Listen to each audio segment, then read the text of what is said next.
welcome you to episode 5 of Unfair and Unbalanced, a podcast with Tom Fox and Roy Snell. Today, Roy and I take a look at several different topics. Roy gives his opinion on the essential elements of a compliance program, and we discuss what separates current compliance officers from all of those who came before. We talk about why effective leaders hate vacuums. We dive into who the CCO should report to and conflicts of interest. Why we talk about farmers and compliance being the same, but only one hates silos.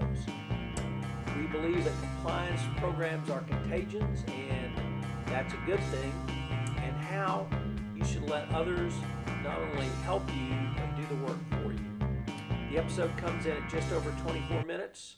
I hope you enjoy it. Thank you very much for listening.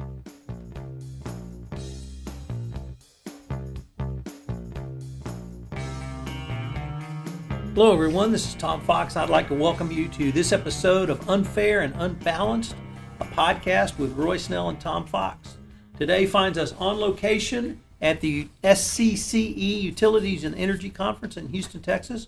We had the chance to sit down and visit with Roy and record a couple podcasts. So, Roy, why don't we just get right into it? All right, sir.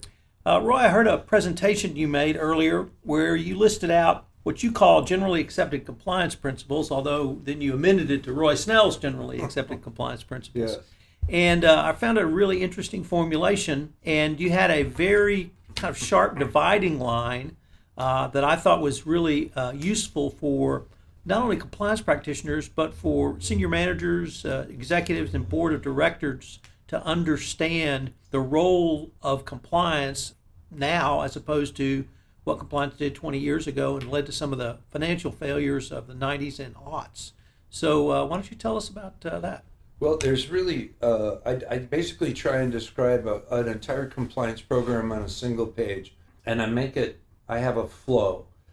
It's not necessarily how compliance works, but that we start out with expectations like the rule of law, ethical behavior. We have prevention such as education. We look for problems such as auditing. We evaluate problems we find through investigations. And then where we get to the part that is different now from 20 years ago is the follow-up, corrective action, enforcement, discipline, reporting to the board, and sometimes legally required disclosures to the enforcement community. And I try and use this for a number of reasons, but one is to help people understand the answer to the biggest question for me is, if you want to know what your job is as a compliance officer, you got to ask, why are we here? What was it that happened that caused a whole profession to be created? And more importantly, what were people not doing in the past that they're doing now that you're expected to do, or the thing that caused the profession to be created, or the most important part of the job, which is the corrective action, enforcement, and discipline, reporting to the board, and disclosure on occasion. In the past, I think we had a lot of enthusiasm about education. People would love to teach. People would love to talk about building an ethical culture. They wanted to talk about policies and controls. We had auditing, risk assessment, investigations. Most tools that a compliance program uses have been around since forever. And what's different now is the expectation of a compliance officer is, and you're supposed to finish. Unlike Enron, WorldCom, Tyco, HealthSouth, everybody points fingers at who their favorite villain is and all that. To me, it's who failed to convince leadership to fix the problem they found. They knew these problems existed for years. So this thing you ask about, Tom, this thing below the line, this thing that separates compliance officers from all those who came before them, is once you find the problem, you don't just point at it and go back to your office, which is something that's been done a lot of times. You go to leadership and say it has to be fixed. That's why we're here. That's why our profession is here. The other thing that struck me as you explained that is that would seem to me to be a very good and even important justification in the differences in compliance and legal. Right. Because, as you said, legal's been around forever, at least since the Greek democracy of 400 BC. And a large job is not to remediate. It's to perhaps find, perhaps investigate, and protect the company. Right. Going forward, and it's not to remediate, and that's part of the integrated approach that you suggested for a compliance program. That really you can't take a third-party program in a vacuum. You can't take training in a vacuum. You can't take intentions expressed in a code of conduct in a vacuum. It has to be an integrated approach. I would challenge anybody, if they want to see what a compliance officer is supposed to do, look at the congressional hearings in which leadership from these various companies, Enron, WorldCom, Tyco, HealthSouth, they weren't all there, but many of them were hauled in front of some committee of Congress, and they were asked a bunch of questions. Generally speaking, they were all asked, did you know? Law would say yes. What'd you do? I told somebody. Why didn't you fix it? Not my job. And it's pretty strange to watch a recording with the chair of the audit committee, the chair of the board, the general counsel, the CEO, the CFO all say, not my job. I mean, one weird way to put it is we're here because we started having all these problems. The reputation of all business in the United States, frankly around the world, was at an all-time low. Well, why? Because we have a lot of fines and penalties, people are breaking law, doing unethical things. Well, who's supposed to fix that? And they looked around, and there was a lot of great jobs going on. I mean, CEOs, CFOs, board positions, auditors, ethicists. And they said, which one of you is supposed to fix this? And the answer kind of came out pretty often, nobody. And that's why we are where we are today. And really the past and present delineation also leads to another topic I wanted to maybe see if we could explore today is there's always a fair amount of debate on who the CCO should report to. Oh, yeah. And we had that debate a little bit this morning around the idea of how are you evaluated, rated, and have your salary set by somebody that you could more than probably have to investigate, or at least be within a realm of investigation, and what's that conflict of interest there? So I know you had some thoughts on that. Yeah, well, I'm glad you used the word conflicts of interest, Tom, because that's another way of describing why our profession is here. Those who came before us on occasion had conflicts of interest. Or another way to use the word conflict of interest in this context is to say that you can look at the root of almost every problem that didn't get fixed for years. Enron, WorldCom, Tyco, HealthSouth, Penn State University. How could these people have not fixed these problems? And in part, it was a conflict of interest. So again, society has said in the last 20 years, we're going to create this new position called the compliance officer and have this new thing called the compliance program, and they're going to prevent, find, and fix ethical and regulatory problems. And we have to make sure that we put this person in this program in a place that can succeed or that doesn't repeat the problems in the past. If one of the problems in the past is people who are conflicted, you got to be careful who you're going to have the compliance officer report to. It has to be as independent as the day is long. It should be as independent as the auditor. This country has gone through quite a big harangue in the last 10, 15 years over auditor independence, and we settled on the audit committee of the board as to be the place where the auditor reports to. Instead of this sort of discussion, what I hear is people saying, well, it's all about the rule of law, and the legal department knows more about the rule of law than anybody else. Well, of course they do.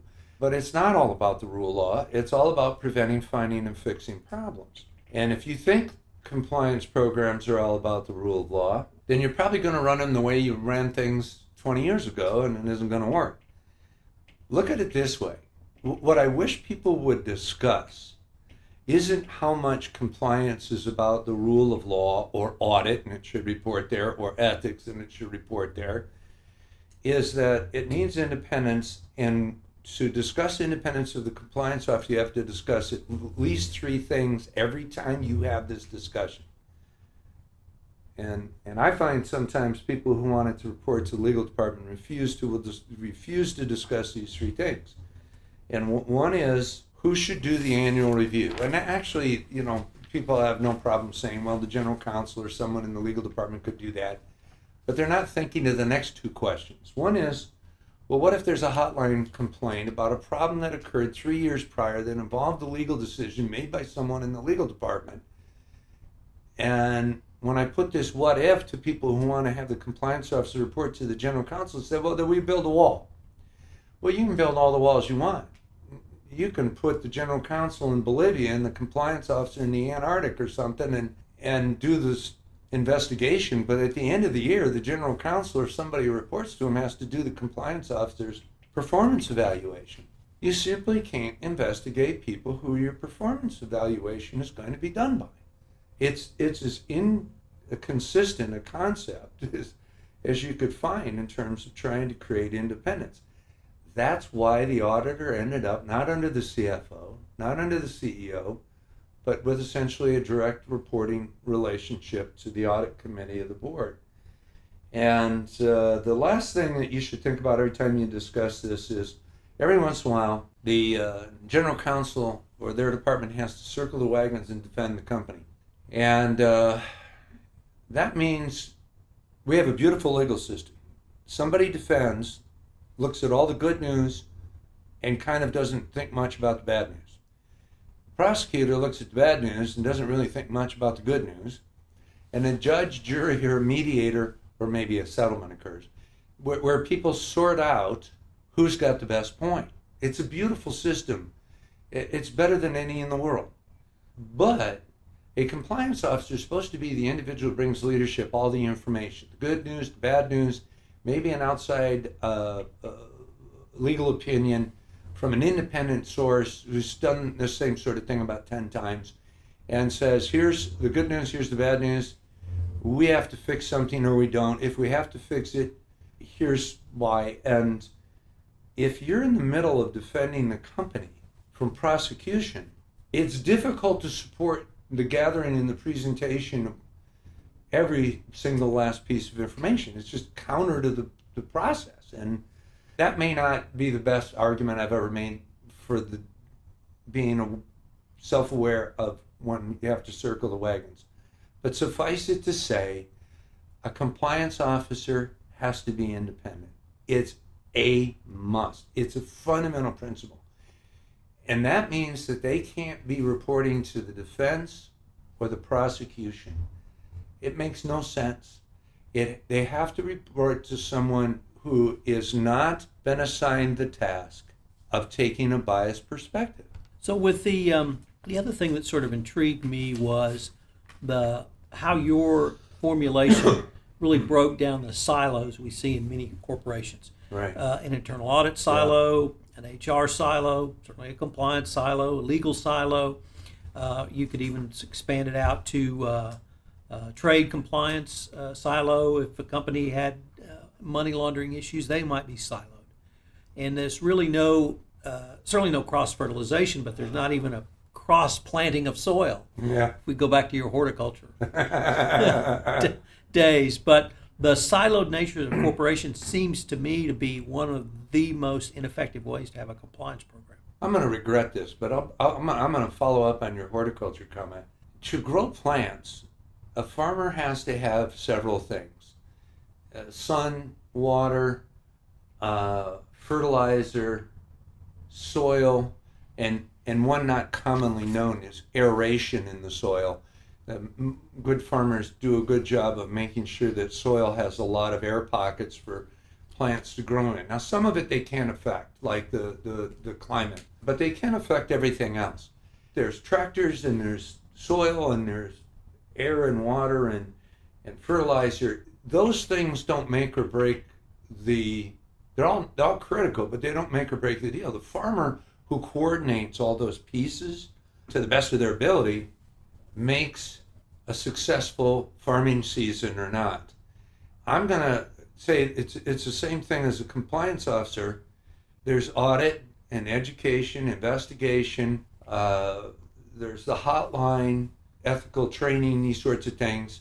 we don't even necessarily need to do each of the pieces that have been around forever, but we're siloed and not coordinated. All we have to do is coordinate the pieces. I'll give you a great example that we talked about today. If a problem is found and fixed, hopefully early, but maybe, let's say it went on for a couple of years and now somebody's got to be fired. In either case, whether you found it early and you could just slap somebody in the wrist, or late and you got to fire somebody, you're crazy if you don't go back and do some education.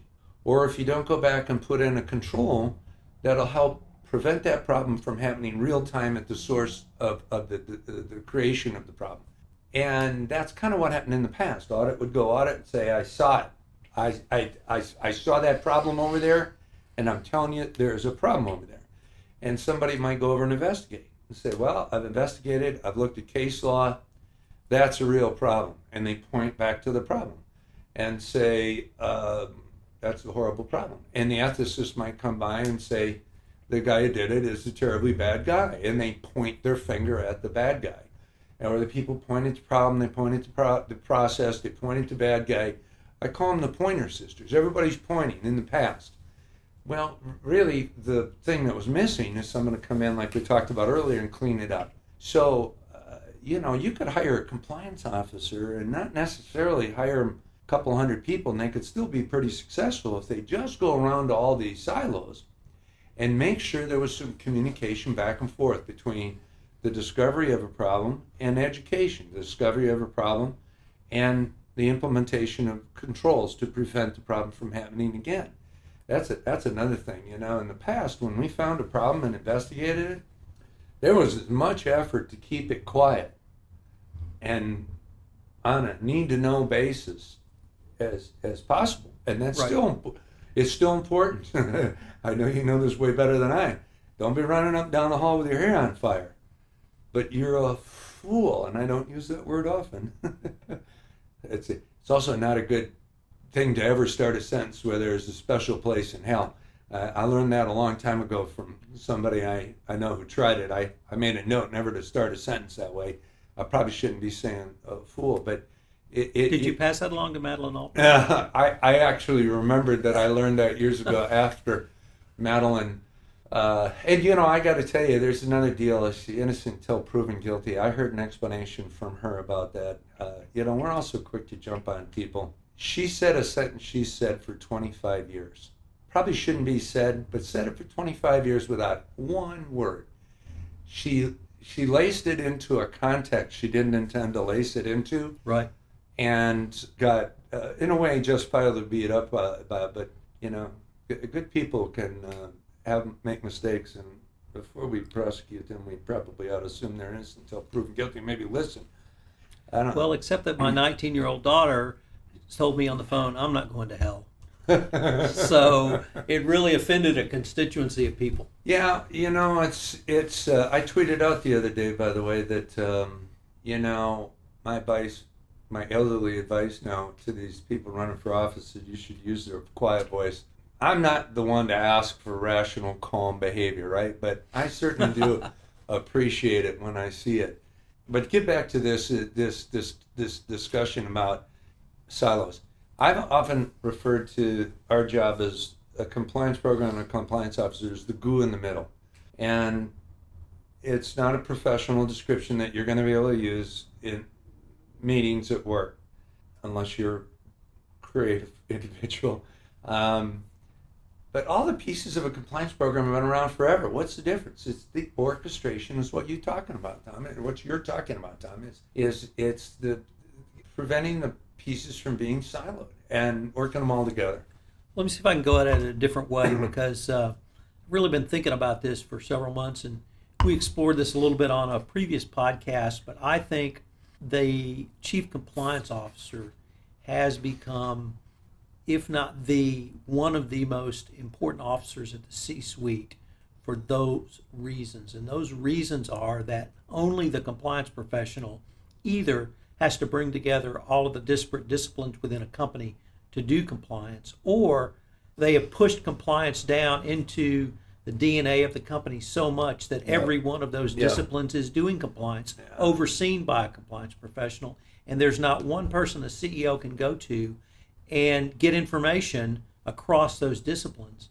And I haven't been able to fully flesh that out or articulate it in writing well enough to put it out there, but it really seems to me, particularly after the scandals we saw in the fall of 2015, and how compliance is really the only function in a company that can fully protect the company. Right. While you were talking about it, I was thinking about the most successful compliance program acts almost like a virus, or it infects everything in the building, much like the flip side is unethical behavior.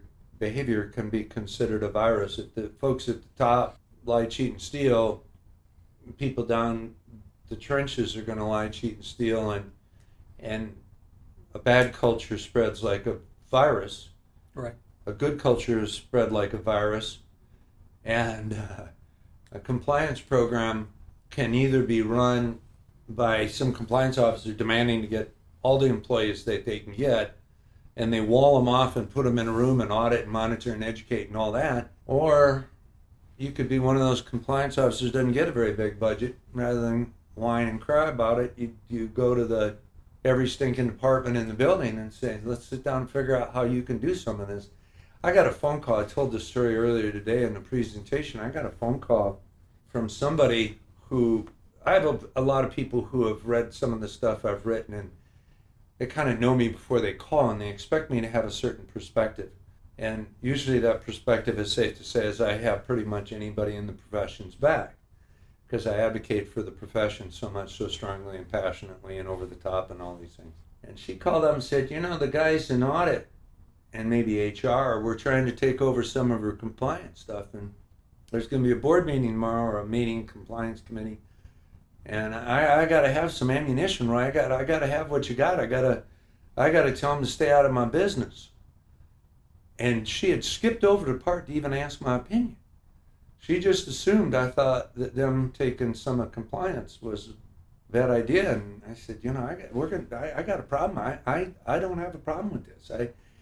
If somebody wants to do my work, I'm going to say okay. Now there's a caveat to all this in a second, but if audit wants to do some auditing, legal wants to do some investigating, somebody wants to do some ethics training, and somebody else wants to do a risk assessment, I'll let them do it all day long.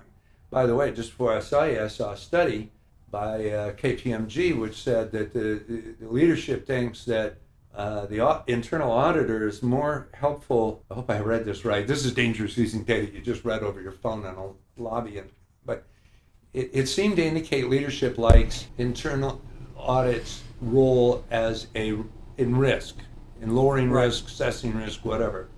But they like it more that audit helps them maintain the net, that maintain the profit of the organization by looking for finding and fixing problems where the company is not coming out well financially. And that's a little bit of a problem, because I told this woman, let audit do whatever they want, but if all they're going to do all day is a bunch of cute little studies, find people who are ripping off the company so they can look good to the CEO, the audit department's no help to you. But if the audit department is going to go out and do audits to find out whether the company is filing incorrect financials or doing something else that outward facing that is a problem, then let them do all that work. And I told her I would take all the resources I get. And then if you get to the level you're talking about, Tom, where you don't just see it as involving others and unsiloing, but you create this culture of everybody is involved in compliance. Everybody's committed to compliance. Compliance, I've never thought about this, I got to be careful, but it should be like a virus. It should spread to everyone. Everybody do their part. Let everybody do it. The asterisk is, the exception is, if they go do an audit and point to the problem and walk away, you salute, you say thank you, and you take over from there. Right. If they only audit half of what you want, you say thanks for doing half of it, and you go do the other half yourself. So you're the glue in the middle. You got to fill the cracks. You got to finish, and you got to involve everybody like you're talking about, and make your life as easy as possible. Well, Roy, we're at the end of the time for this podcast, so probably should sign off, but look forward to continuing the conversation. Thank you very much, Tom.